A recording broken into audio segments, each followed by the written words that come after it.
कार्यकर्त्या नेत्या अंजली दमानी आता आपल्या सोबत आहेत। अंजली ताई, वाल्मिक कराड आणि सुदर्शन गुलेला तुरुंगात मारहाण झाल्याची माहिती मिळते, तुमच्यापर्यंत अशी काही माहिती पोहोचली आहे? नाही, आतापर्यंत मला अशी काही माहिती मिळाली नाहीये, पण मला असं वाटतं की कदाचित त्यांच्या आपापसात त्या ज्या टोळ्या वेगवेगळ्या होत्या त्याच्यात आपापसात काहीतरी भांडणं झाली असतील, कारण त्यांची इतकी दुश्मनी होती एकमेकांबरोबर। त्यामुळे जर हे झालं असेल तर त्याच्यात काहीच नवल नाहीये, ते त्यांच्या आपापसातले मारामारी असतील। I don't know, that can be one possibility असंच मला म्हणावंसं वाटतं। पण अंजली ताई, तुरुंग प्रशासनाचं अपयश वाटतं का? कारण तुरुंगात अशा पद्धतीच्या घटना घडायला नको। नाही, खरं तर त्यांची जी बॅरॅक आहे ती वेगळी होती। ही जी माणसं आहेत ते सुदर्शन गुळे म्हणा, कराड म्हणा, ते सगळे एका बॅरॅकमध्ये आहेत। मग हे कुठे झालं, कसं झालं, आत्ताच्या घटनेला माझ्याकडे त्याची माहिती नाहीये, पण माहिती घेऊन मी नक्कीच बोलेन। ठीक आहे अंजली ताई, धन्यवाद आपण दिलेल्या प्रतिक्रियेबद्दल। तर बीडच्या जेलमध्ये वाल्मिक कराड आणि सुदर्शन गुलेला मारहाण झाल्याचं कळतंय। महादेव गीते आणि अक्षय आठवलेकडून वाल्मिक कराडला मारहाण झाल्याचं समजतंय।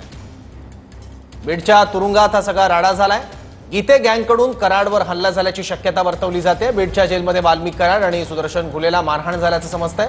महादेव गीते आणि अक्षय आठवलेकडून कराडला आणि सुदर्शन गुलेला मारहाण झाल्याची माहिती मिळते आहे। वाल्मिक कराड आणि सुदर्शन गुलेला तुरुंगात ही मारहाण झालेली आहे। बीडच्या जेलमध्ये ही घटना घडल्याचं कळतंय।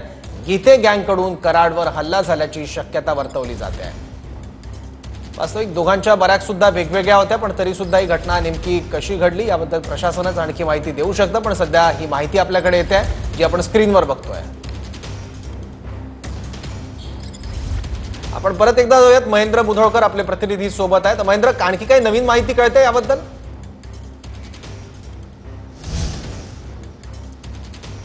नक्कीच कुठल्याही कारागृहात जर बघितलं तर सकाळी जर 9 ते 9:30 वाजताचा हा नाश्ता करण्याचा वेळ असतो आणि त्यानंतर 11च्या सुमारास जर बघितलं गेलं तर जे काही जुने कैदी आतमध्ये असतात, बंदी असतात, ज्यांना न्यायालयानं जामीन दिलेला असतो, अशा न्यायालयानं जे आहे ते सोडण्याचं जे काम आहे त्यावेळेस होतं आणि त्यावेळेस सर्व जे बंदी आहेत ते जेलच्या बराकच्या बाहेर येतात आणि तिथं आल्यानंतर हा गोंधळ उडाल्याची सूत्रांची सध्या तरी माहिती आहे।